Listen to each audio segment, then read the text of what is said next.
Mheshimiwa Rais ameelekeza tarehe 9 hakutakuwa na sherehe za kuadhimisha hiyo Disemba 9, na gharama ya fedha ambazo zilikuwa zitumike kwenye sherehe ameelekeza ziende kutengeneza miundombinu hii iliyoharibika. Kuanzia leo, sekta zinazohusika mkae mratibu fedha zile zote ambazo zilikuwa ziende kwenye sherehe. Mheshimiwa Rais ameelekeza ziende kurekebisha miundombinu iliyoharibika.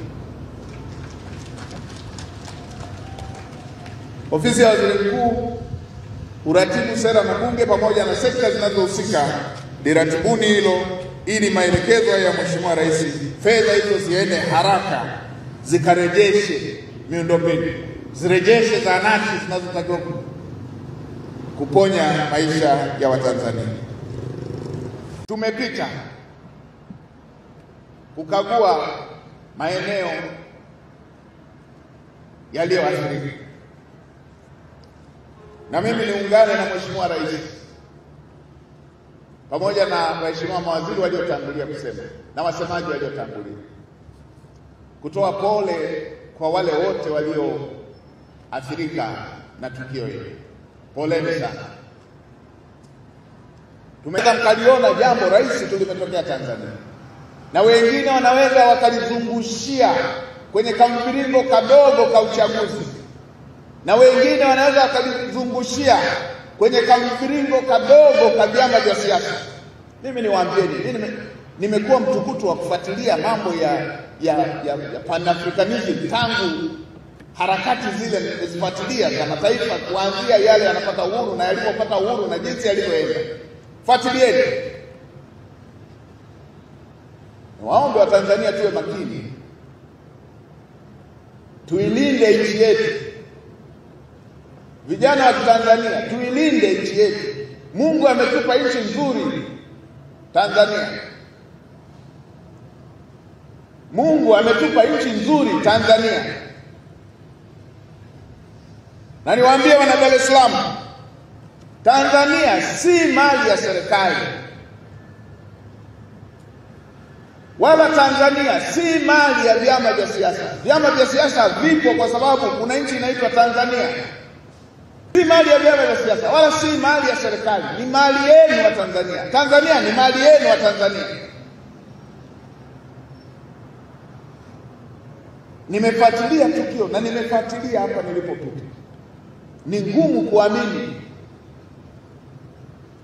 kwamba hayo yametokea nchini kwetu, na baadhi ya watu wanachukulia kama mviringo kadogo namna. Ukisema hawa wamechoma tu miundombinu, miundombinu hii si mali ya serikali, inaitwa miundombinu ya umma. Hii si mali ya serikali,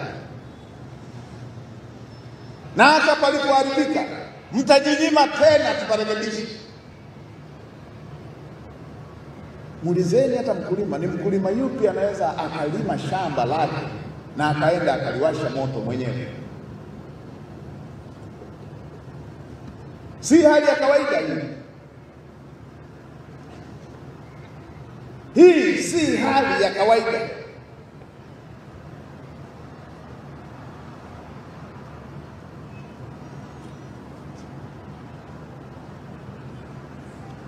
Hakuna fedha inaitwa fedha ya serikali.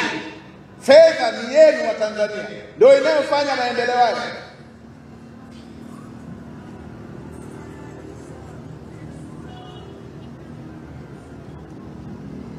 Sasa waangalieni sasa wanaoshabikia, kwa sababu jambo hili pia limekuwa na mashabiki wengi, na wengi wao hawako ndani ya nchi yetu.